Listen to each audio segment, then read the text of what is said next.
Takulandirani ku AMTV Malawi kuchimake kwa nkhani zenizeni. Ngati nkhani imeneyo kuno kulibe, dziwani kuti nkhani imeneyo ndi yabodza.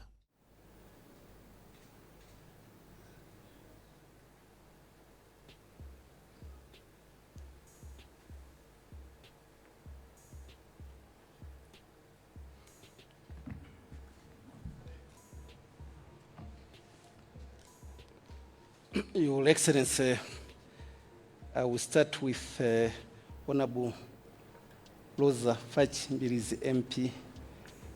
If you can come forward, Honorable.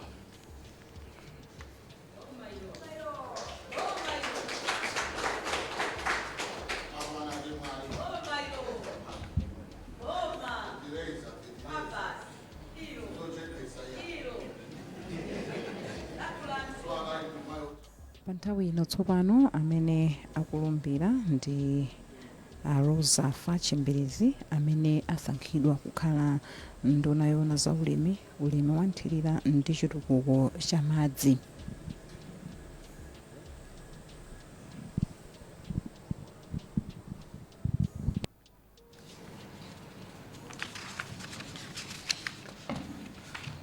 Honorable, we are starting with the oath of office as a cabinet minister. So you repeat after me. I, Rosa Bizi, being chosen and appointed as a minister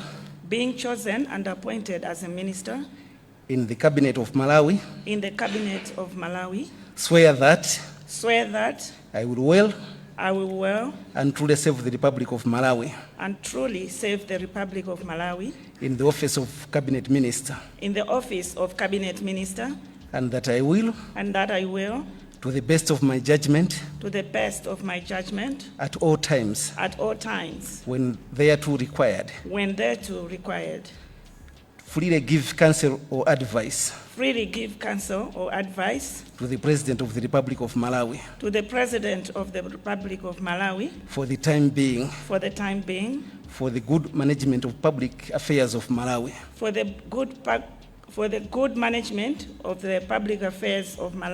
and that except with the authority of the President, I will not directly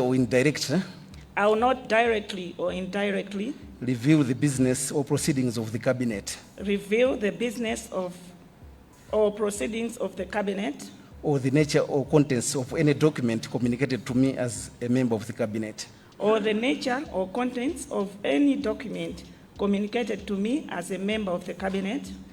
and that I will truly and faithfully serve the President of the Republic of Malawi as a minister. So help me God.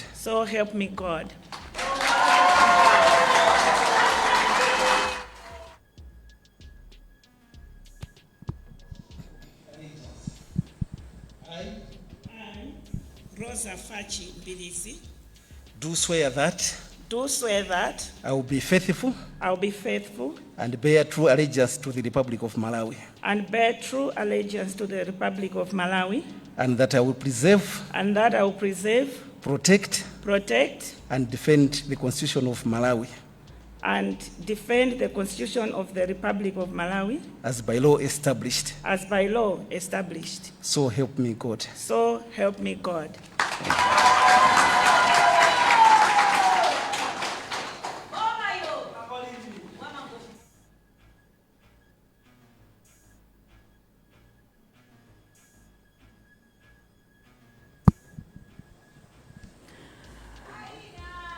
Rosa Bizi kulumbira komanso kusaina kuti iwowa ndi nduna ya zaulimi komanso chitukuko cha madzi. Iwowatu anawasankha pamodzi ndi George Patridge pa 16 October 2025. Iwowa ndi gawo lachiwiri la nduna zimene president wa dziko lino wasankha chilowereninso ni mboma atapambana pa chisankho chija cha pa 16 September. Ndichoncho a Rosa Bizi alumbira tsopano ndipo asayina iwowa kuyambira lero tsopano avomera kuti agwira ntchito imeneyi yokhala nduna ya zaulimi, chitukuko cha madzi komanso ulimi wa nthirira.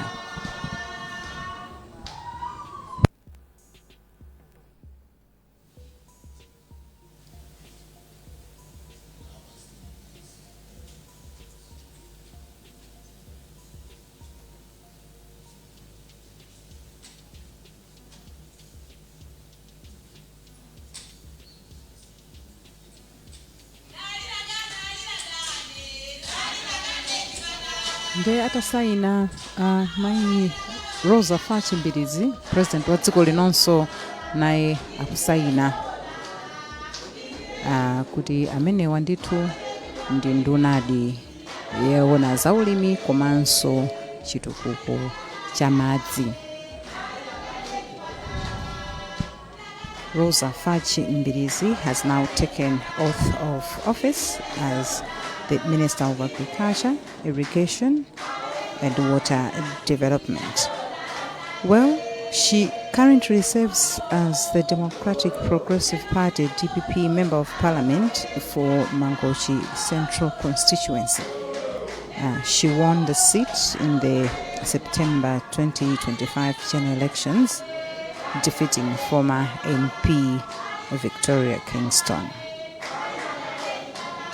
She earned a Bachelor of Social Science in Economics and Computer Science from Chancellor College, University of Malawi, UNIMA, and went to pursue a Master of Economics Studies at the University of Queensland in Australia.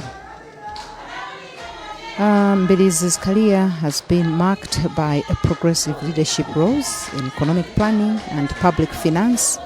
She began as an economist at the Ministry of Finance, Economic Planning and Development, later serving as a senior economist at the Department of Environmental Affairs.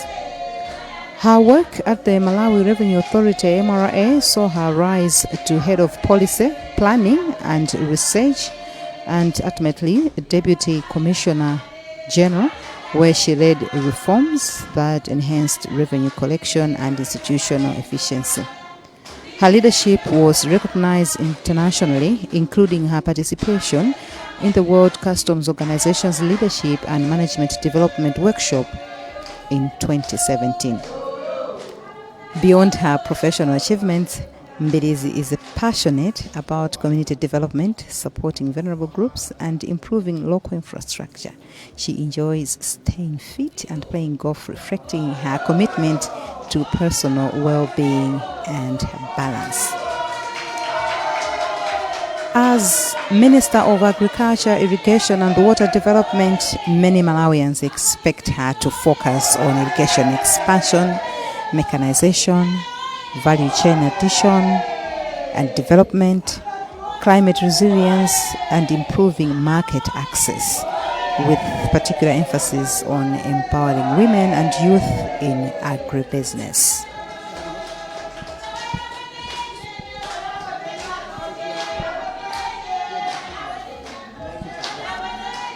Pano atasayina a president komanso nduna yatsopano yazaulimi akutolesa chithunzi tsopano ndi mtsogoleri wa dziko lino. Mwambo umene utu ukuchitikira kuno ku nyumba ya chifumu yasanjika mu mzinda wa Blantyre. Kwa amene mwangoyatsa kumene kanema wanu, mwambo umenewu ndi olumbiritsa wachiwiri wina kwa mtsogoleri wa dziko lino Enoch Kanzingeni Chihana, amene anali woyambirira kulumbira. Tsopano apa amene amalumbira ndi a Rosa Bizi, amene ndi nduna yowona zaulimi komanso chitukuko cha madzi. Kenaka amene alumbirenso ndi a George Patridge, amene wasankha kukhala nduna yowona zamafakitale, zamalonda komanso zokopa alendo. Nditinanena kuti kuno ndithu kuli atsogoleri, mamembala a chipani cha DPP, cha Ford, cha Lefu komanso akuluakulu ena ogwira ntchito za boma kudzaonerera ndithu mwambo umenewu wolumbiritsa wachiwiri wina kwa mtsogoleri wa dziko lino komanso nduna ziwiri.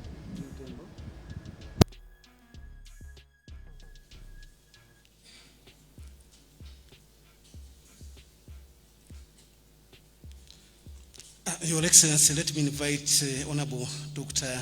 George Patridge to take oath.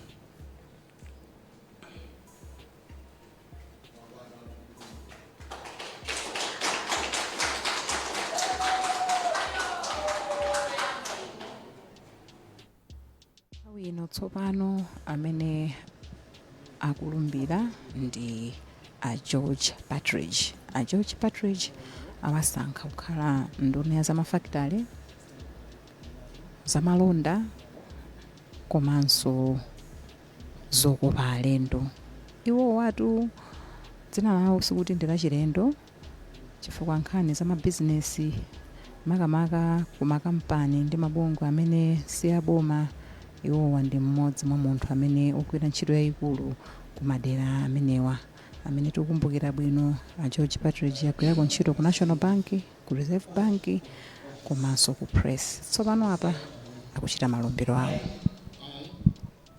Dr. George Patridge, Being chosen and appointed as a minister being chosen and appointed as a minister in the cabinet of Malawi, in the cabinet of Malawi, swear that swear that I will well I will well and truly serve the Republic of Malawi and truly serve the Republic of Malawi in the office of cabinet minister, in the office of cabinet minister, and that I will, and that I will, to the best of my judgment, to the best of my judgment, at all times at all times when thereto required, when thereto required, freely give counsel or advice to the President of the Republic of Malawi freely give counsel or advice to the President of the Republic of Malawi for the time being, for the time being, for the good management of public affairs of Malawi, for the good management of the public affairs of Malawi, and that, and that, except with the authority of the President, except with the authority of the President, I will not directly I will not directly or indirectly or indirectly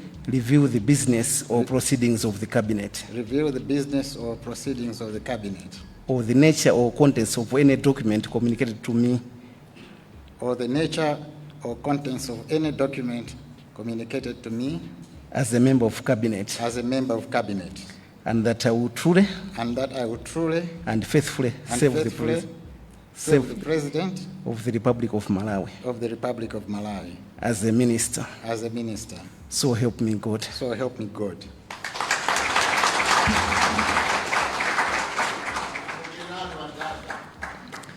Oath of allegiance.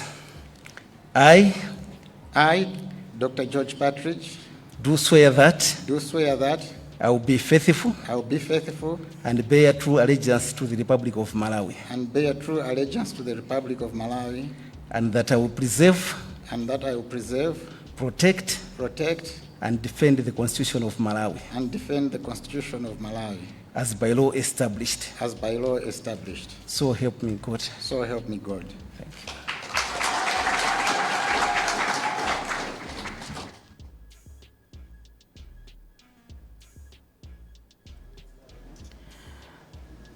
Nduna ya zamafakitale, malonda komanso zokopa alendo a George Patridge kulumbira komanso tsopano akusayina atalumbira kukhala nduna.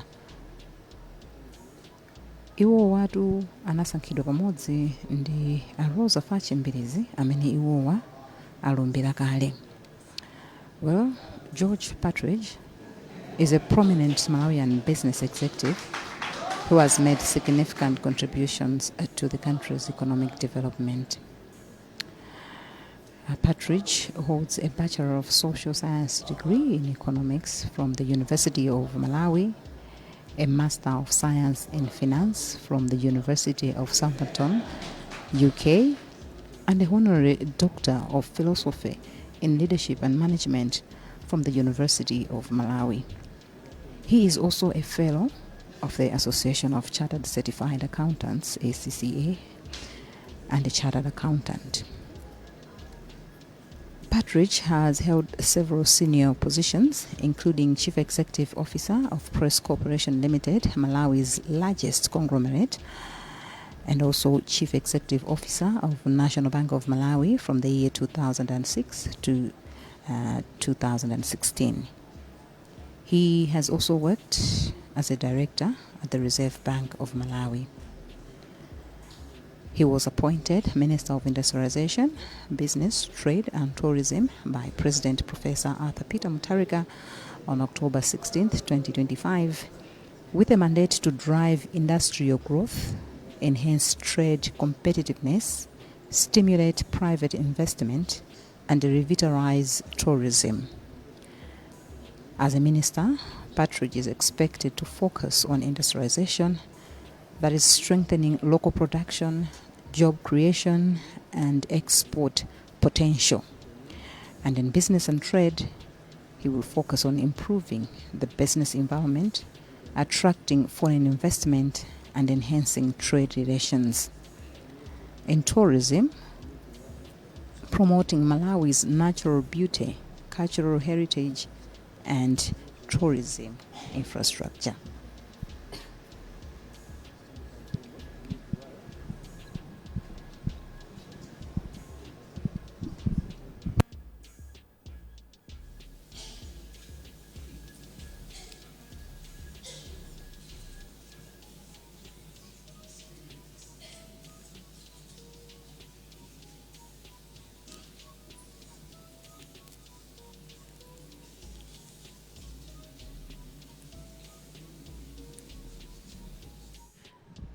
Pano tsopano a George Patridge nawonso kutoletsa chitunzi ndi mtsogoleri wa dziko lino Professor Arthur Peter MUTHARIKA atasayina ndithu kutsimikiza kuti tsopano ntchito yonse yatheka, akakhale tsopano mu ofesi yogwira ntchito imene president wa dziko lino wasankhira.